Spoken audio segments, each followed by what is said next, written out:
नमस्ते। हम सब हिंदी बोलते हैं, सुनते हैं, अपनी जिंदगी जीते हैं इसी भाषा में। ये तो हम सब जानते हैं। पर क्या कभी ये सोचा है कि जिस भाषा को हम आज हिंदी बुलाते हैं, उसकी एक छिपी हुई कहानी भी है, एक ऐसी पहचान जिसके बारे में बहुत कम लोग जानते हैं। तो चलिए इसी सवाल में जरा और गहरे उतरते हैं। सोचिए, एक बोली जो सिर्फ एक छोटे से इलाके में बोली जाती थी, वो आखिर कैसे पूरे देश और फिर दुनिया भर में अपनी पहचान बना पाई। इसका सफर ना किसी रोमांचक कहानी से कम नहीं है। जी हाँ, ये बिल्कुल सच है। हिंदी नाम तो काफी बाद में पड़ा। इसका असली नाम तो कुछ और ही था।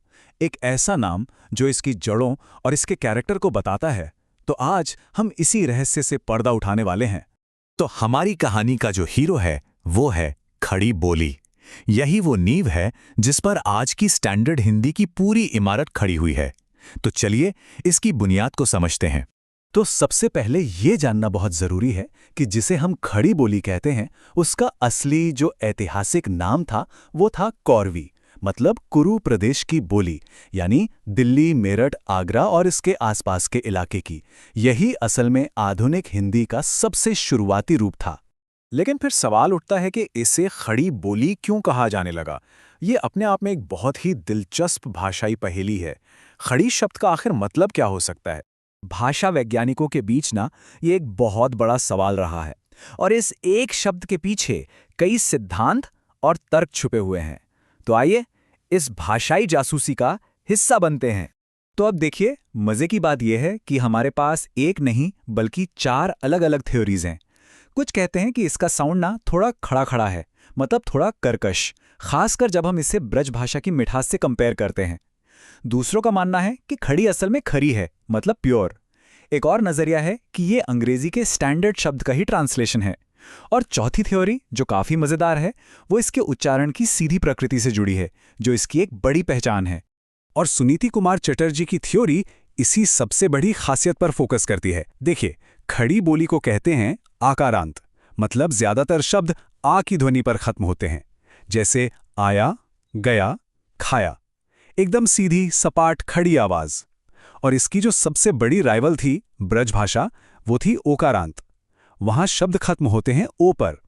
आयो, गयो, खायो, है ने घुमावदार नरम सी आवाज।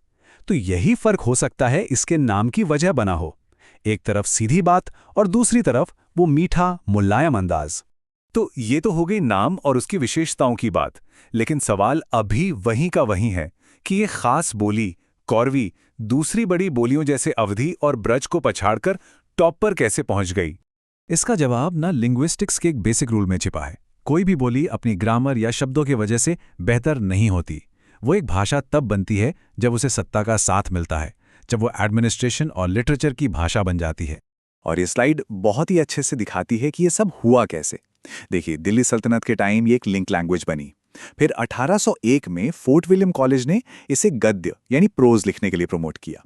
19वीं सदी आते आते इसने गद्य में ब्रज और अवधि को पीछे छोड़ दिया। और फिर 20वीं सदी में एक कविता की भी भाषा बन गई। और बस इसका राज पूरी तरह से स्थापित हो गया। तो इस पूरी हिस्टोरिकल जर्नी का आज क्या मतलब है? ये हमारी रोज की जिंदगी से कैसे जुड़ती है? चलिए अब इसको समझते हैं। तो देखिए, सबसे जरूरी बात यह है कि आज जब हम स्कूल में, ऑफिस में या न्यूज में मानक हिंदी सुनते या पढ़ते हैं, तो असल में हम खड़ी बोली का ही एक डेवलप्ड और रिफाइंड वर्जन इस्तेमाल कर रहे होते हैं।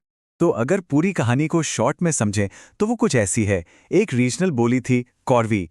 उसे उसके सीधे और सपाट साउंड की वजह से खड़ी बोली कहा गया। फिर उसे पॉलिटिकल और कल्चरल सपोर्ट मिला, जिससे वो स्टैंडर्ड हिंदी बन गई और आज दुनिया की सबसे बड़ी भाषाओं में शामिल है।